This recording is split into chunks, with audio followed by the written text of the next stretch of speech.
ਨਮਸਕਾਰ ਦੋਸਤੋ, ਮੈਂ ਰਵੀ ਖਹਿਰਾ ਅੱਜ ਤੁਹਾਨੂੰ ਇੱਕ ਮੇਰੀ ਲਿਖੀ ਹੋਈ ਕਹਾਣੀ ਸੁਣਾਉਣ ਜਾ ਰਿਹਾ,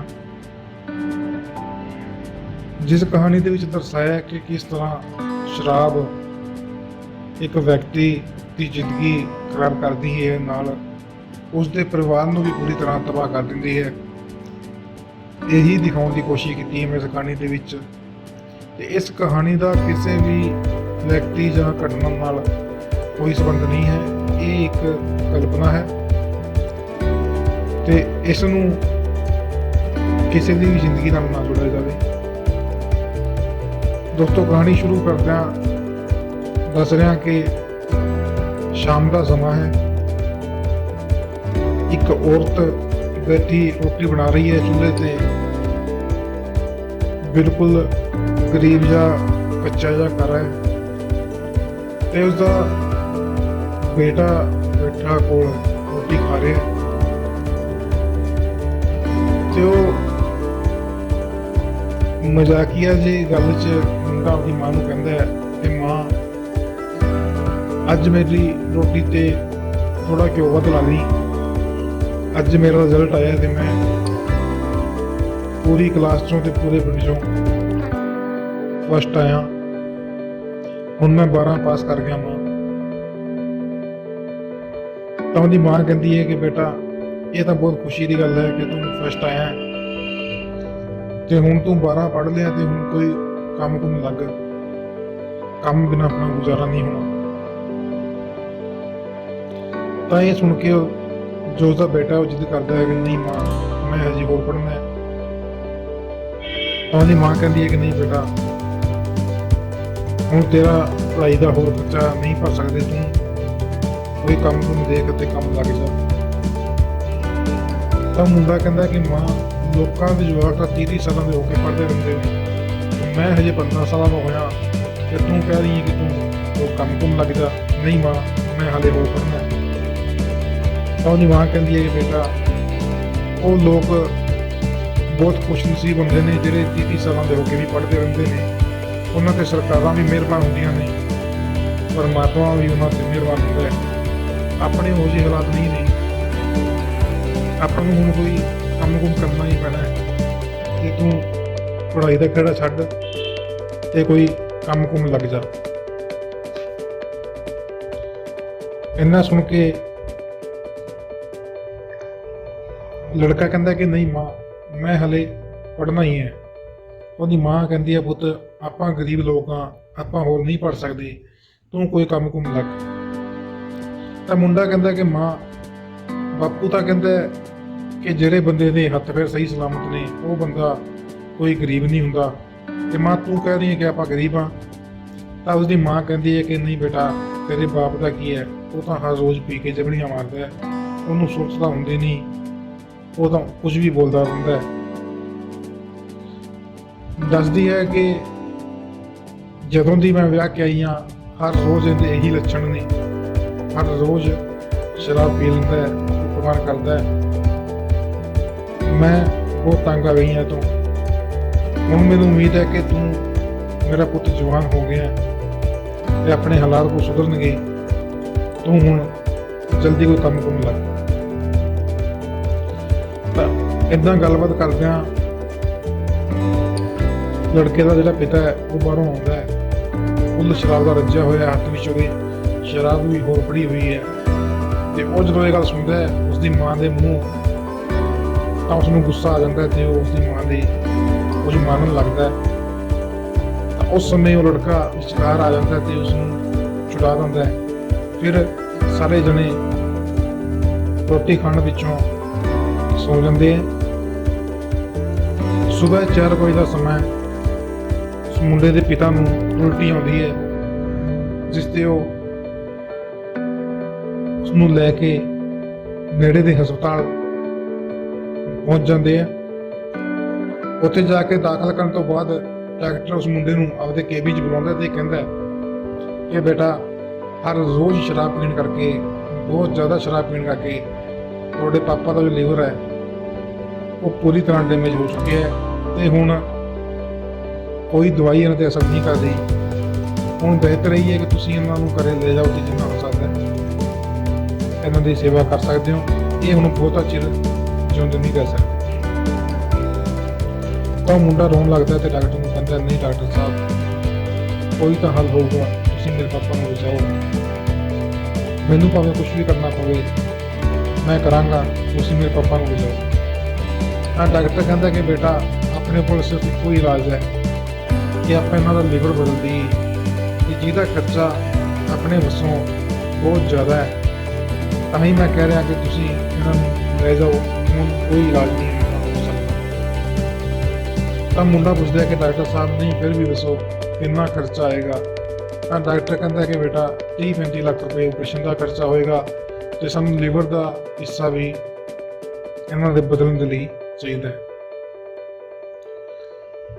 ਤਾਂ ਇਸ ਤੇ ਉਹ ਮੁੰਡਾ ਪੂਰੀ ਤਰ੍ਹਾਂ ਨਿਰਾਸ਼ ਹੋ ਜਾਂਦਾ ਹੈ, ਰੋਣ ਲੱਗਦਾ ਹੈ। ਪਰ ਕੁਝ ਸਮੇਂ ਬਾਅਦ ਦੁਬਾਰਾ ਡਾਕਟਰ ਕੋਲ ਆਉਂਦਾ ਤੇ ਕਹਿੰਦਾ, ਡਾਕਟਰ ਸਾਹਿਬ ਤੁਸੀਂ ਆਪਰੇਸ਼ਨ ਕਰੋ, ਹਰ ਇੱਕ ਚੀਜ਼ ਦਾ ਇੰਤਜ਼ਾਮ ਹੋਵੇਗਾ। ਤੇ ਸਭ ਇੰਤਜ਼ਾਮ ਹੋ ਜਾਣ ਤੋਂ ਬਾਅਦ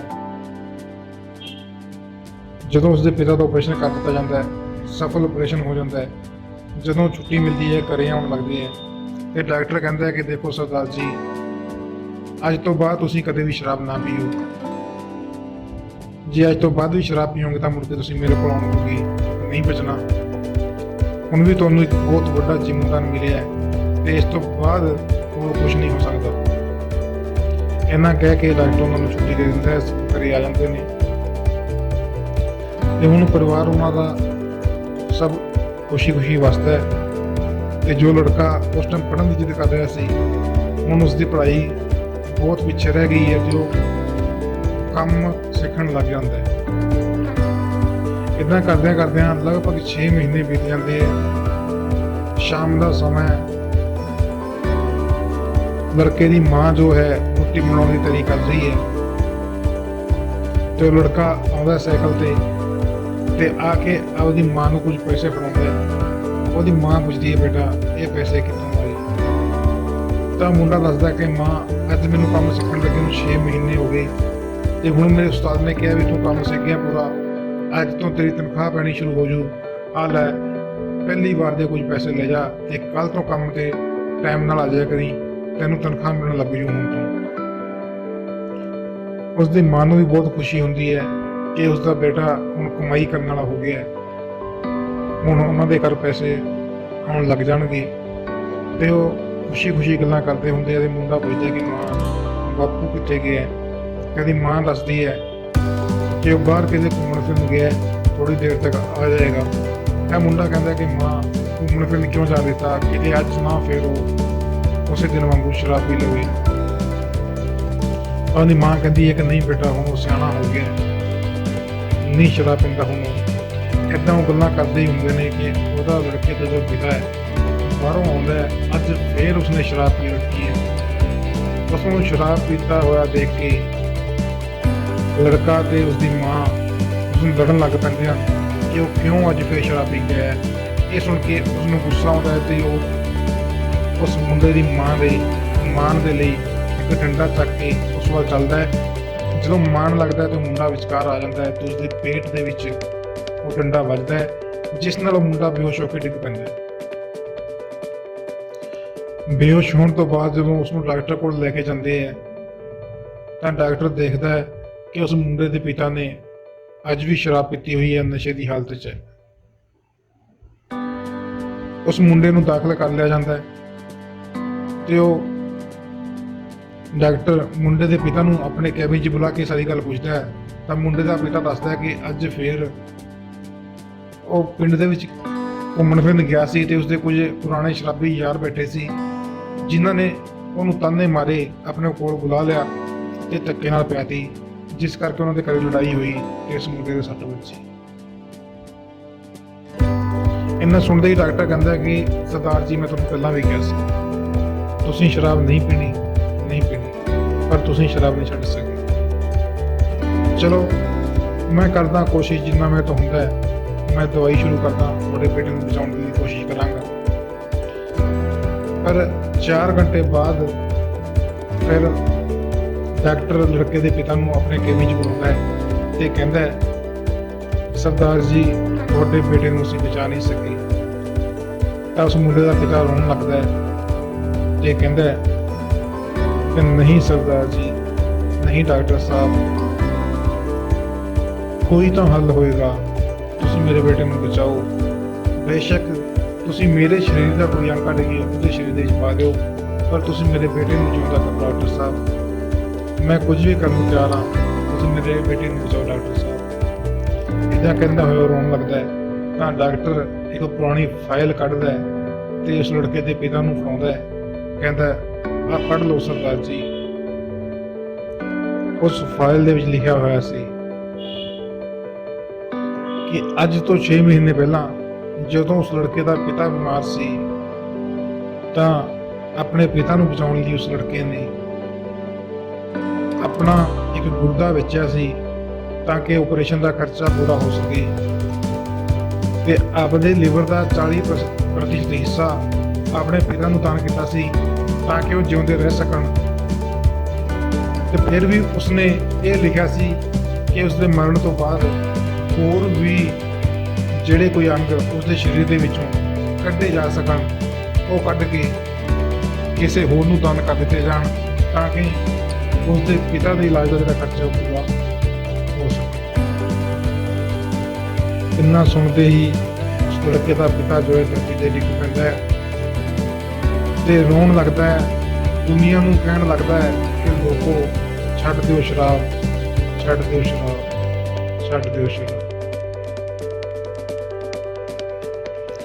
ਇਹੀ ਕਹਾਣੀ ਹੈ ਜਿਸ ਦੇ ਵਿੱਚ ਦੱਸਣ ਦੀ ਕੋਸ਼ਿਸ਼ ਕੀਤੀ ਹੈ ਕਿ ਕਿੱਦਾਂ ਇੱਕ ਲੜਕਾ ਜਿਹਨੇ ਅੱਗੇ ਪੜ੍ਹਨਾ ਸੀ, ਮਜਬੂਰੀ ਹੋ ਗਈ, ਉਹਨੂੰ ਕੰਮ ਲੱਗਣਾ ਪਿਆ ਤੇ ਕੰਮ ਲੱਗ ਕੇ ਵੀ ਜਦੋਂ ਕੰਮ ਸਿੱਖਿਆ ਸੀ ਉਹ ਤਨਖਾਹ ਆਉਣੀ ਸ਼ੁਰੂ ਹੋਈ ਸੀ, ਉਸੇ ਦਿਨ ਦੇਖੋ ਕੀ ਪਣਾ ਵਰਤੇ ਹੈ ਕਿ ਸਭ ਕੁਝ ਫਿਰ ਤਬਾਹ ਹੋ ਗਿਆ। ਤਬਾਹ ਹੋਣ ਦੀ ਵਜ੍ਹਾ ਸਿਰਫ ਇੱਕ ਸੀ, ਸ਼ਰਾਬ, ਸ਼ਰਾਬ, ਸ਼ਰਾਬ। ਇੱਕ ਇਨਸਾਨ ਜੋ ਸ਼ਰਾਬ ਨਹੀਂ ਛੱਡ ਸਕਿਆ ਤਾਂ ਉਸ ਸ਼ਰਾਬ ਨੇ ਉਸਦਾ ਪੂਰਾ ਪਰਿਵਾਰ ਹੀ ਤਬਾਹ ਕਰਤਾ। ਉਸ ਇਨਸਾਨ ਦੀ ਜ਼ਮੀਨ ਵੀ ਵਿਕ ਗਈ ਤੇ ਉਸਦੀ ਸਭ ਤੋਂ ਵੱਡੀ ਜਾਇਦਾਦ, ਉਸਦਾ ਇੱਕੋ ਇੱਕ ਪੁੱਤਰ, ਉਹ ਵੀ ਇਸ ਦੁਨੀਆ ਤੋਂ ਚੱਲ ਵਸਿਆ। ਸਭ ਦੀ ਵਜ੍ਹਾ ਸਿਰਫ ਇੱਕੋ ਸੀ, ਸ਼ਰਾਬ, ਸ਼ਰਾਬ, ਸ਼ਰਾਬ। ਧੰਨਵਾਦ ਦੋਸਤੋ।